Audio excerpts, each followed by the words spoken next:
L'origine de l'association à Allah est shirk. Parmi ce qui a été établi dans la charia, la loi révélée de l'islam, est que cette humanité était d'au début une seule nation sur la vraie unicité, at-tawhid.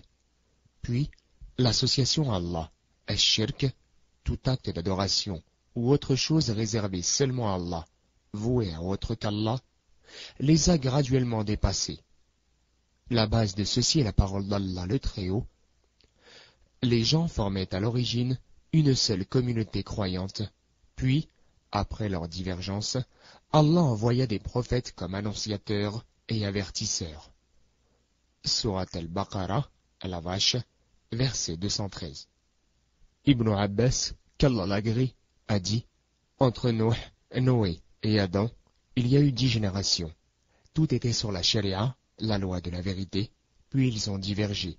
Ainsi, Allah a envoyé prophètes comme porteurs de bonnes nouvelles et avertisseurs.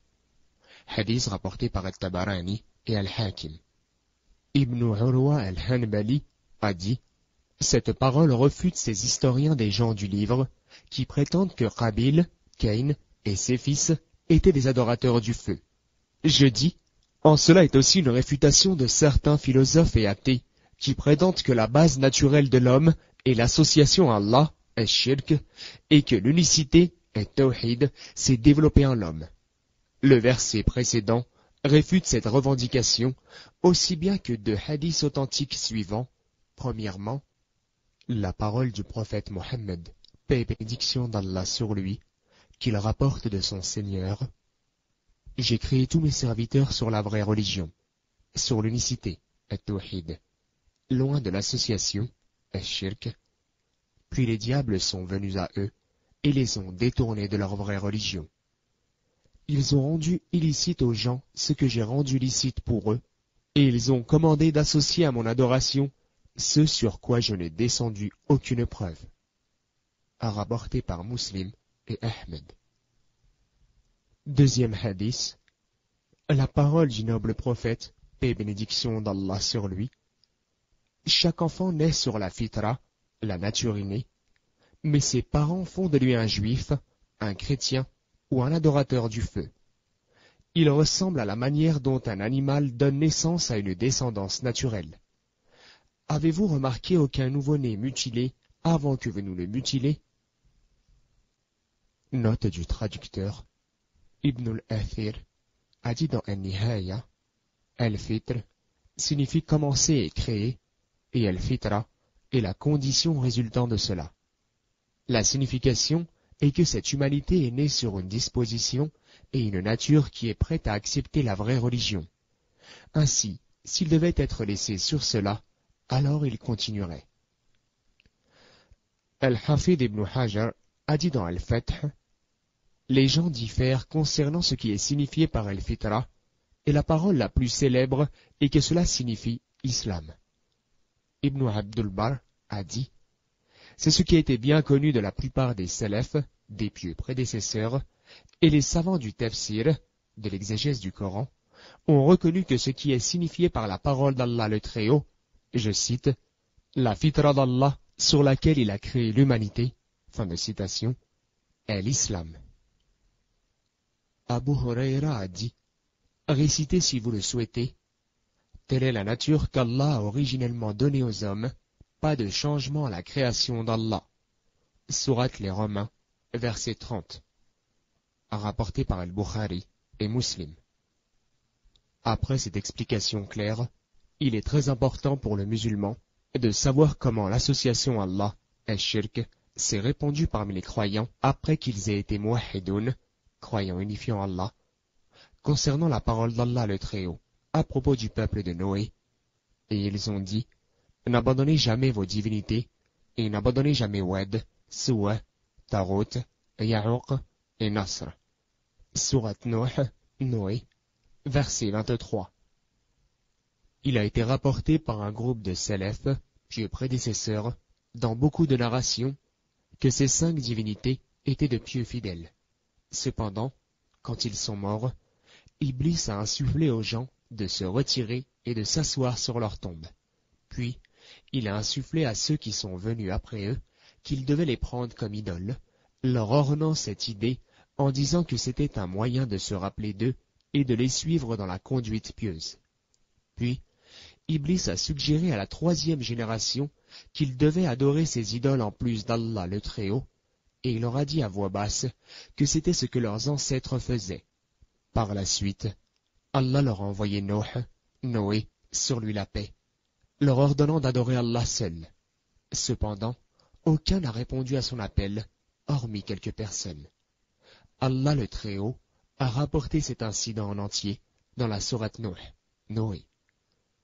Ibn Abbas rapporte, en effet, ce sont 5 noms d'hommes pieux du peuple de Noé.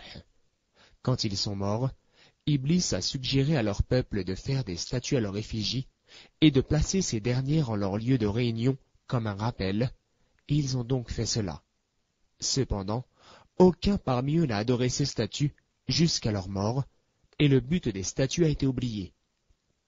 Ensuite, la génération suivante a commencé à les adorer. Rapporté par Al-Bukhari. D'autres choses similaires ont aussi été rapportées par Ibn Jarir al-Tabari et d'autres d'après un certain nombre de salafs qu'Allah les agrée.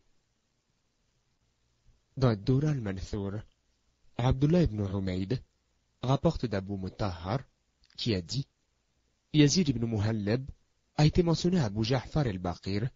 Il a dit « Il a été tué là où on a d'abord adoré d'autres en dehors d'Allah. » Alors il a mentionné Wad et a dit « Wad était un homme musulman aimé de son peuple. À sa mort, les gens ont commencé à se réunir autour de sa tombe sur la terre de Babil, pleurant et pleurant encore. Ainsi, quand Iblis a vu leur deuil et leur lamentation, il a pris la forme d'un homme et est venu à eux en disant « Je vois que vous pleurez et que vous vous lamentez sur lui. Pourquoi ne faites-vous pas une image de lui, c'est-à-dire une statue, et la placer en vos lieux de réunion pour que vous vous rappeliez de lui ?» Ils ont dit « Oui, on fait une image de lui » et l'ont mise en leur lieu de réunion, ce qui leur rappelait ce dernier. Quand Iblis vit la façon dont il se rappelait de lui avec excès, il dit « Pourquoi chaque homme parmi vous ne ferait-il pas une image semblable à celle-ci à mettre dans vos propres maisons pour que vous puissiez constamment vous rappeler de lui ?» Ils ont tous dit oui. Chaque foyer a fait une image de lui qu'ils ont adoré et vénéré et qui leur rappelait constamment. Abu Ja'far a dit « Ceux de la génération d'après ont vu ce que la génération précédente avait fait, au point qu'ils l'ont pris comme il est, divinité, adorée en plus d'Allah. » Il a alors dit « C'était la première idole à être adorée en dehors d'Allah, et ils ont appelé cette idole Wad. » Ainsi, la sagesse d'Allah le Très-Haut a été complétée quand il a envoyé Mohammed, paix et bénédiction d'Allah sur lui, comme sceau des prophètes, et a fait de sa sharia l'achèvement de toutes les lois divinement prescrites, dans lesquelles il a interdit tous les moyens et les voies par lesquelles les gens peuvent tomber dans le shirk, l'association à Allah, qui est le plus grand des péchés. Pour cette raison, construire des lieux saints sur des tombes et avoir l'attention de voyager spécifiquement vers elles, en les prenant comme lieu de festivité et de réunion, et prêtant serment par le résident d'une tombe, tout ceci a été interdit. Cela mène à l'excès et à l'adoration d'autres qu'Allah le Très-Haut. Ceci est encore plus vrai à une époque où la science diminue, l'ignorance augmente, où il y a peu de conseillers sincères à la vérité, et où Iblis coopère avec les hommes et les djinns pour dévier l'humanité de l'adoration d'Allah l'unique, le Très-Haut. Que la clémence et les bénédictions d'Allah soient sur notre prophète Mohammed, sa famille, ses compagnons et sur quiconque le suit. Les causes d'augmentation ou de diminution de la foi. Louange à Allah, et que la paix et la bénédiction d'Allah soient sur le dernier des prophètes.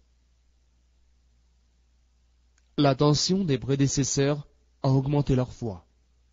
Omar, qu'Allah l'agrée, disait à ses compagnons « Venez, nous allons augmenter notre foi. » Ibn Mas'ud disait « Asseyez-vous avec nous, nous allons augmenter notre foi. » Il disait dans ses invocations « Ô Allah, augmente-moi ma foi, ma certitude et ma compréhension dans la religion. Mu'ad, qu'Allah l'agrée, disait « Asseyez-vous avec nous, nous allons avoir la foi un moment. » Les causes d'augmentation de la foi. Premièrement, apprendre la science religieuse. Allah le Très-Haut dit, parmi ses serviteurs, seuls les savants craignent Allah.